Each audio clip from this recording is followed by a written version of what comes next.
মেয়েরা, তোমাদের যে অংশটা পড়াচ্ছিলাম এর আগের ভিডিওতে একটু কেটে গিয়েছিল হঠাৎ করে একটা কল এসে যাওয়ায়। তো বেয়ার রুইন্ড কয়ার্স, গাছের ডালগুলো একেবারে ফাঁকা, বেয়ার রুইন্ড ধ্বংসপ্রাপ্ত, কয়ার্স কয়ার্স অর্থাৎ এখানে দেখো তুলনা করা হচ্ছে এমন একটা রূপক যেটা কিনা গাছের লিফলেস পাতা বা শাখাগুলো, অর্থাৎ পাতাবিহীন শাখাগুলো, যেগুলোকে তুলনা করা হচ্ছে অ্যাবান্ডান্ট পরিত্যক্ত চার্চের কয়ারের সঙ্গে। দেখবে দল বেঁধে যারা গান গায়, হ্যাঁ, সারিবদ্ধভাবে, তাদেরকে কয়ার বলা হয়। গির্জায় বা চার্চে দেখবে এরকম কয়ার গান গায়। এমফাসাইজ করা হচ্ছে, এখানে জোর দিয়ে বলা হচ্ছে এমপ্টিনেস অ্যান্ড ডিকে, অর্থাৎ এমপ্টিনেস মানে ফাঁকা, ডিকে মানে ক্ষয়প্রাপ্ত। অর্থাৎ এমন একটা সময় বছরের, এটা হেমন্তকাল, যখন কিনা সেই সমস্ত যে মিষ্টি পাখিরা গাছের ডালে বসে গান গাইতো, তারা ওই ডাল পরিত্যাগ করে চলে গেছে। দেখে মনে হচ্ছে ঠিক যেন পরিত্যক্ত গির্জার ফাঁকা কয়ারগুলো, যেখানে দল বেঁধে সবাই গান গাইতো, সেই কয়ারগুলো আর এখানে নেই। পরিত্যক্ত গাছের ডালগুলো পরিত্যক্ত ফাঁকা গির্জার কয়ারের মতোই দেখতে লাগছে। ইন মি দাও siesta the twilight of such day, আমার মধ্যে, দাও মানে ইউ, সিয়েস্ট মানে সি, তুমি দেখবে সেই গধূলি বেলার আলো, এমন একটা দিনের, কীরকম দিনের, অ্যাজ আফটার সানসেট, ঠিক যেমন সূর্য ডুবে যাওয়ার পর, ফেডেথ ইন দ্য ওয়েস্ট, ফেডেথ মানে হচ্ছে ফেড, ফেড মানে মিলিয়ে যাওয়া বা বিবর্ণ হয়ে পশ্চিম আকাশে চলে যাওয়া। অর্থাৎ আমার মধ্যে তুমি দেখতে পাবে এমন একটা গধূলি বেলার আলো, গধূলি বেলা মানে হচ্ছে যখন সূর্য ডুবে গেছে, রাত ক্রমশ এগিয়ে আসছে, কিন্তু পুরোপুরি দিনের আলো শেষ হয়ে যায়নি, আবার রাত্রিরও পুরোপুরি গ্রাস করে ফেলেনি। এমন একটা দিনের গধূলি আলো তুমি আমার মধ্যে দেখতে পাবে, ঠিক যেন সূর্য ডুবে গিয়েছে এবং সূর্য ডুবে যাওয়ার পরের ওই রাঙা আলো আস্তে আস্তে পশ্চিম আকাশে মিলিয়ে যাচ্ছে। এই রকম একটা মিলিয়ে যাওয়া, অর্থাৎ সারা দিনের শেষে আমার জীবন সায়াহ্নে বা জীবনের সন্ধেবেলায় এসে বা জীবনের শেষের দিকে এসে আমার মধ্যেও তুমি একটা ওরকম গধূলিবেলার আলো দেখতে পাবে। হুইচ, যে আলোটা, বাই অ্যান্ড বাই, ধীরে ধীরে, একটু একটু করে, ব্ল্যাক নাইট, কালো রাত, ডাথ মানে ডাজ, টেক অ্যাওয়ে, কালো রাত এসে কেড়ে নেবে। অর্থাৎ আমার মধ্যে এখনও সেই গধূলি বেলার আলো বা পড়ন্ত বিকেলের আলো তুমি দেখতে পাবে, যা সূর্য ডুবে যাওয়ার পর, অর্থাৎ আমার সমস্ত জীবন শেষ হয়ে যাওয়ার পরেও তুমি আমার মধ্যে এই আলোটুকুনি দেখতে পাবে, যেটা কিনা আস্তে আস্তে কালো রাত্রি এসে আমার জীবন থেকে বা আমার থেকে কেড়ে নিয়ে চলে যাবে। অর্থাৎ এখানে আমরা কি দেখলাম, যে কবির বৃদ্ধ বয়স এসে হাজির হয়েছে। কবি নিজের বৃদ্ধ বয়সকে হেমন্তকালের সঙ্গে তুলনা করছেন, এবং এই হেমন্তকালের যেটুকুনি আলো তার মধ্যে এখনও অবশিষ্ট আছে, সেটা কালো রাত্রি এসে নিয়ে যাবে। কালো রাত্রি বলতে এখানে মৃত্যুকে বোঝানো হচ্ছে।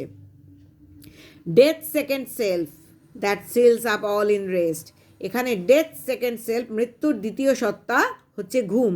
অর্থাৎ আমরা কখন ঘুমোই? রাতের অন্ধকারে ঘুমোই, রাত এসে গেলে আমরা ঘুমোই এবং ঘুমোতে যাই। অর্থাৎ এখানে ঘুমকে মৃত্যুর দ্বিতীয় সত্তা বলা হচ্ছে, কারণ ঘুম আমাদের সমস্ত যে সমস্ত আমাদের মধ্যে ইন্দ্রিয়গুলো রয়েছে, সেই ইন্দ্রিয়গুলোকে সম্পূর্ণ সিল করে দেয়, ঢেকে দেয়। আমরা যখন কোনো কিছু সিল করে দিই, কী করি? বন্ধ করে দিই জিনিসটাকে।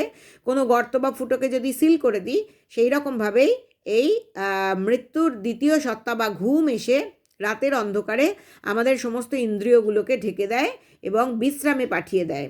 এখানে কবি বলতে চাইছেন, ঘুম হচ্ছে মৃত্যুর দ্বিতীয় সত্তা, কালো রাত্রি অর্থাৎ জীবনের শেষ, এবং তখন ঘুম এসে আমাদের সমস্ত ইন্দ্রিয়গুলোকে ঢেকে দেবে, বিশ্রামে পাঠিয়ে দেবে। কবির ক্ষেত্রে যেটা হবে, যে ঘুম বা মৃত্যুর দ্বিতীয় সত্তা, অর্থাৎ মৃত্যু এসে এখানে ইম্পেন্ডিং ডেথ, দেখো এটা আমরা কত নম্বর লাইন পড়ছি, দেখো 14 এবং 15।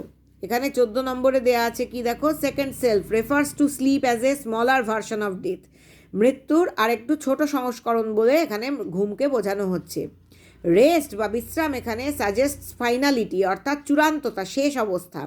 Nothing can awaken one from death, অর্থাৎ এখানে চিরনিদ্রা বোঝানো হচ্ছে রেস্ট বা বিশ্রামকে। কবির জীবনে এরপর অন্ধকার এসে যাবে, ব্ল্যাক নাইট, কালো রাত এসে যাবে এবং কবিকে বিশ্রামে পাঠিয়ে দেবে, তার ইন্দ্রিয়গুলোকে ঢেকে দেবে এবং কবি চিরনিদ্রায় শায়িত হয়ে যাবেন, তার জীবন শেষ হয়ে যাবে।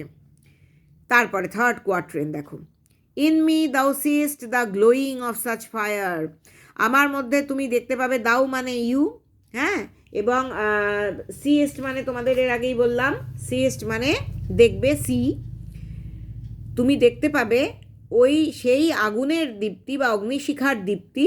দেখো 16 নম্বরে এখানে কি দেয়া আছে, fire compares life to A fire, জীবনকে এখানে আগুনের সঙ্গে তুলনা হচ্ছে, that is slowly burning out, যেটা আস্তে আস্তে পুড়ে নিঃশেষ হয়ে যাচ্ছে।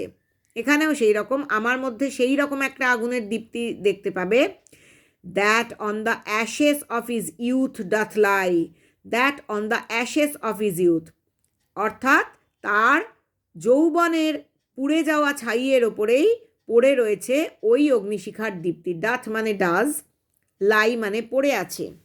এখানে দেখো 18 নম্বরে, lie suggests both resting on, বিশ্রাম নিচ্ছে, এবং being consumed by the past, অতীতের দ্বারা সম্পূর্ণ ভোগ করা হয়ে গেছে। অর্থাৎ আমার মধ্যে সেই আগুনের দীপ্তি তুমি দেখতে পাবে, যে আগুনের দীপ্তি তার যৌবনের ছাইয়ের ওপর বেঁচে রয়েছে, অর্থাৎ তার যৌবন পুড়ে শেষ হয়ে গিয়েছে, এবং যৌবন পুড়ে শেষ হয়ে যাওয়ার ফলে সেই ছাই পড়ে রয়েছে, সেই ছাইয়ের মধ্যে পড়ে আছে আমার জীবনের সায়াহ্নের বা জীবনের শেষের দিকের সেই অগ্নিশিখার দীপ্তি। অ্যাজ দ্য ডেথ বেড, একটা যেন মৃত্যুশয্যা, অর্থাৎ এমন আমার মধ্যে কোন আগুন রয়েছে, যে আগুনটা পুড়ে পুড়ে ছাই হয়ে প্রায় তার যৌবনকে শেষ করে দিয়েছে, পুড়ে যৌবন শেষ হয়ে গেছে, এবং তার ছাই বা মৃত্যুশয্যার ওপর পড়ে রয়েছে সামান্য একটু আগুন, হোয়ার অন ইট মাস্ট এক্সপায়ার, যে ছাই বা ডেথ বেড বা মৃত্যুশয্যার ওপর ওই আগুনটাও আস্তে আস্তে পুড়ে শেষ হয়ে যাবে, অর্থাৎ কবি যখন মারা যাবেন। Consumed with that which it was nourished by, অর্থাৎ আমার জীবনের যৌবন তা সম্পূর্ণ ভোগ করে নিয়েছে, যার দ্বারা সম্পূর্ণ ভোগ করে নিয়েছে, যার দ্বারা জীবন একসময় পরিপুষ্ট হয়ে উঠেছিল। অর্থাৎ একসময় আমার জীবনে সম্পূর্ণ যৌবন ছিল এবং আগুনের তীব্র দীপ্তি ছিল, কিন্তু আমার যৌবন সম্পূর্ণ পুষ্ট হয়ে উঠেছিল যে জীবনী শক্তির দ্বারা, যে আগুনের দ্বারা, সেই আগুনকে ভোগ করেই বা সেই জীবনী শক্তিকে ভোগ করেই এখন তা আস্তে আস্তে শেষ হয়ে যাবে, এক্সপায়ার করে যাবে। অর্থাৎ আমার যৌবনে তীব্র আগুন ছিল, তীব্র দীপ্তি ছিল আমার মধ্যে, কিন্তু এখন তা পুড়ে আস্তে আস্তে ছাই হয়েছে, ছাই হয়ে যে মৃত্যুশয্যা রচনা করেছে, সেই মৃত্যুশয্যাতেই আমার জীবনের শেষ আগুনটুকুও নিভে যাবে, এক্সপায়ার করে যাবে, পুড়ে শেষ হয়ে যাবে, এবং আমার জীবন সম্পূর্ণভাবে যৌবনকে কনজিউম করে, যৌবনকে উপভোগ করে, এবং জীবন আমার পুষ্ট হয়ে উঠেছিল ওই তীব্র আগুনের দ্বারাই, আজ তা শেষ হতে বসেছে। এই অবধি আমরা থার্ড কোয়াট্রেন পড়লাম। এরপরে দেখো লাস্ট কাপলেট, কাপলেট মানে এক জোড়া লাইন, দিস দাউ পারসিভেস্ট, দিস দাউ মানে ইউ, পারসিভেস্ট ইউ পারসিভ, তুমি নিশ্চয়ই এটা বুঝতে পারছো বা অনুভব করতে পারছো বা দেখতে পারছো, পারসেপশন অর্থাৎ অনুভব করা, এখানে পারসিভেস্ট মানে অনুভব করতে পারছো, অর্থাৎ আমার জীবন সায়াহ্ন এসে উপস্থিত হয়েছে, আমার জীবনের শেষ অর্থাৎ হেমন্তকাল এসে উপস্থিত হয়েছে। এখানে অনেকগুলো রূপক এবং চিত্রকল্প ব্যবহার করা হয়েছে। হুইচ মেক্স দাই লাভ মোর স্ট্রং, যেটা তোমার আমার প্রতি ভালোবাসাকে আরও শক্তিশালী করবে বা জোরালো করবে। দেখো 24 নম্বরে কী দেওয়া আছে, স্ট্রং অ্যাওয়ারনেস অফ লস, অর্থাৎ হারানোর সচেতনতা, ডিপেন্স লাভ, ভালোবাসাকে আরও গভীর করে তোলে, অ্যান্ড অ্যাপ্রিসিয়েশন, এবং আরও বেশি তাকে উপভোগ করার চেষ্টা করে বা প্রশংসিত করার চেষ্টা করে। তুমি নিশ্চয়ই বুঝতে পারছো যে আমার বার্ধক্য এসে হাজির হয়েছে এবং আস্তে আস্তে আমি চিরনিদ্রার দিকে এগিয়ে যাচ্ছি, যেটা তোমার ভালোবাসাকে আমার প্রতি, দাই লাভ, ইয়োর লাভ, আরও বেশি শক্তিশালী করবে। টু লাভ দ্যাট ওয়েল, তুমি আরও বেশি করে ভালোবাসতে পারবে ওটাকে, ওটাকে অর্থাৎ কবি নিজেকে বোঝাচ্ছেন, আরও গভীরভাবে ভালোবাসতে পারবে এই বার্ধক্যে পৌঁছে যাওয়া আমাকে বা এই কবিকে। Which thou must leave a long, যাকে দাউ বা ইউ মাস্ট ছেড়ে যাবে, যাকে মানে যে আর কি শেষ নিঃশ্বাস ত্যাগ করে তোমাকে ছেড়ে যাবে, বা তুমি যাকে ছেড়ে যাবে, এর মানে হচ্ছে বিফোর বা আগে, খুব শীঘ্রই তুমি আমাকে ছেড়ে চলে যাবে, অর্থাৎ তুমি আমাকে ছেড়ে চলে যাবে, এটা একটু উল্টো করে বোঝানো হচ্ছে। অর্থাৎ আমার প্রাণ চলে যাবে, আমার বার্ধক্য এসে হাজির হয়েছে, আমি আর বেশি দিন বাঁচব না, অর্থাৎ সে কারণে আমাকে পরিত্যাগ করতেই হবে। Which thou must leave ere long, you must leave before long. খুব শীঘ্রই, খুব বেশি দিন আর বাকি নেই যে তুমি আমাকে ছাড়তে বাধ্য হবে, এবং সেই জন্য ছাড়ার আগে টু লাভ দ্যাট ওয়েল, সেই বার্ধক্যে পৌঁছে যাওয়া মানুষটিকে তুমি আরও গভীরভাবে ভালোবাসবে। অর্থাৎ এখানে পুরো কবিতাতেই কবি বলছেন যে আমার মধ্যে তুমি যে বার্ধক্য দেখতে পাচ্ছ, আমার জীবন এবং যৌবন এবং সৌন্দর্য সবই ক্ষণস্থায়ী, এবং সেই ক্ষণস্থায়িত্বই তোমার সঙ্গে আমার ভালোবাসার বন্ধনকে আরও শক্তিশালী করে তুলবে, এবং সেই সচেতনতাই তোমাকে অনুপ্রাণিত করবে, যে আমার বার্ধক্য সম্পর্কে সচেতনতাই তোমাকে অনুপ্রাণিত করবে আমাকে আরও গভীরভাবে ভালোবাসতে। যেহেতু আসন্ন মৃত্যুর কারণে যে বিচ্ছেদ, সেই বিচ্ছেদ আমার খুব বেশি দিন আর বাকি নেই, আমি খুব শীঘ্রই মৃত্যুর কোলে ঢলে পড়ব, এবং সেই কারণেই তুমি আমাকে ছাড়তে বাধ্য হবে, এবং যতদিন না ছাড়ছো ততদিন পর্যন্ত তুমি আমাকে আরও গভীরভাবে ভালোবাসবে। আশা করি বুঝতে পেরেছো, অসুবিধে নেই কিছু।